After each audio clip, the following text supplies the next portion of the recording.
ताज्या बातम्यांसाठी महान करेला सबस्क्राइब करा आणि बेल आयकॉनला क्लिक करा।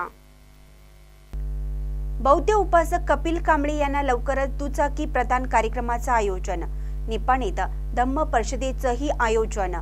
संयोजकांची माहिती। निपाणी येथे समस्त आंबेडकरी विचारधारेचे समाज बांधवांच्या वतीने निपाणी धम्म परिषदेचे आयोजन व धम्म उपासक कपिल कांबळे यांना दुचाकी प्रदान कार्यक्रम लवकरच होणार असल्याची माहिती संयोजक कमिटीने दिली आहे। येथील शासकीय विश्रामगृहात कार्यक्रमाची पूर्वतयारी बैठक संपन्न झाली। त्याप्रसंगी संयोजकांनी ही माहिती दिली। यावेळी बोलताना प्राध्यापक जे.डी. कांबळे म्हणाले, संपूर्ण मानवजातीला समानतेचा संदेश देणारा व विज्ञानवादी दृष्टिकोन जोपासणारा तथागत गौतम बुद्धांचा धर्म प्रत्येक व्यक्तीने आत्मसात करून या धम्माचे आचरण केले पाहिजे असे सांगितले। सामाजिक कार्यकर्ते सुधाकर माने म्हणाले, बौद्ध उपासक कपिल कांबळे हे निस्वार्थीपणे गेली 30 वर्षापासून धम्माचे कार्य करत आहेत। त्यांचा गौरव होणे गरजेचे आहे।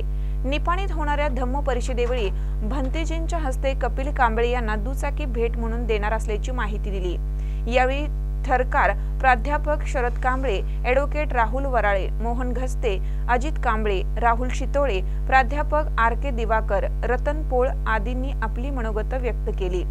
यावेळी प्राध्यापक प्रमोद कांबळे, बबन भोसले, नवजन कांबळे, जगदीश कांबळे, संदीप माने, विवेक कांबळे, सुशील कांबळे, अजित कांबळे, संदीप माने, सुशांत खराडे, प्रशांत मधाळे, आवटी गुरुजी, वंटे गुरुजी यांच्यासह निपाणी परिसरातील आंबेडकरी विचारधारेचे समाजबंधू उपस्थित होते। नागपूरची धम्म दीक्षा घेतली त्यानंतर ज्या पद्धतीने धम्माचं कार्य व्हायला पाहिजे होतं त्या पद्धतीने ते झालेलं नाही। धम्माच्या 50व्या वर्षाच्या निमित्तानं भयंकर ठिकाणी धम्म परिषदा झाल्या। त्याच पद्धतीने निपाणी सुद्धा 50व्या धम्म दीक्षेच्या निमित्तानं परिषद झाली। त्यानंतर निपाणीमध्ये धम्म परिषद झालेली नाही। त्याच्यामुळं धम्माचं जे कार्य ज्या पद्धतीने व्हायला पाहिजे ते थांबलेलं आहे। त्याच्यासाठी निपाणी आणि निपाणी परिसरातील आंबेडकरी कार्यकर्त्यांनी धम्माचं कार्य करणारे, चहाचा गाडा चालवून धम्मासाठी वेळ देणारे आणि धम्म कार्य गेली 30 वर्षे ज्यांनी जिवंत ठेवलं ते कपिल कांबळे यांना त्यांच्या धम्माच्या कार्यासाठी म्हणून त्यांचे कदर करणे आणि त्यांना धम्माच्या कार्याला गती यावी म्हणून त्यांना 2 चाकी वाहन निपाणी व निपाणीच्या परिसरातील कार्यकर्त्यांनी देण्याचं ठरवलेलं आहे। आणि ते वाहन देत असताना धम्म परिषद घेऊन भंतेजींच्या हस्ते त्यांना गाडी प्रदान करण्यात येणार आहे।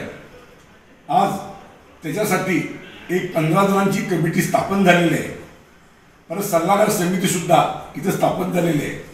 सल्लागार समितीमध्ये डॉक्टर अच्युत माने सर, प्राध्यापक जे.डी. कांबळे सर, प्राध्यापक ND. Kamble sir, advocate Avinash कट्टी सर, बाबासाहेबांचा सहवास लाभलेले डॉक्टर श्रीकांत वराळे सर यांची सल्लागार समिती नेमलेली आहे। आणि या 2 ते 3 दिवसात कार्यकारिणीची बैठक घेऊन तारीख आणि मोर्ची दिशा ठरवण्यात येईल। जय भीम। महानकर न्यूजसाठी गौतम जाधव, निपाणी।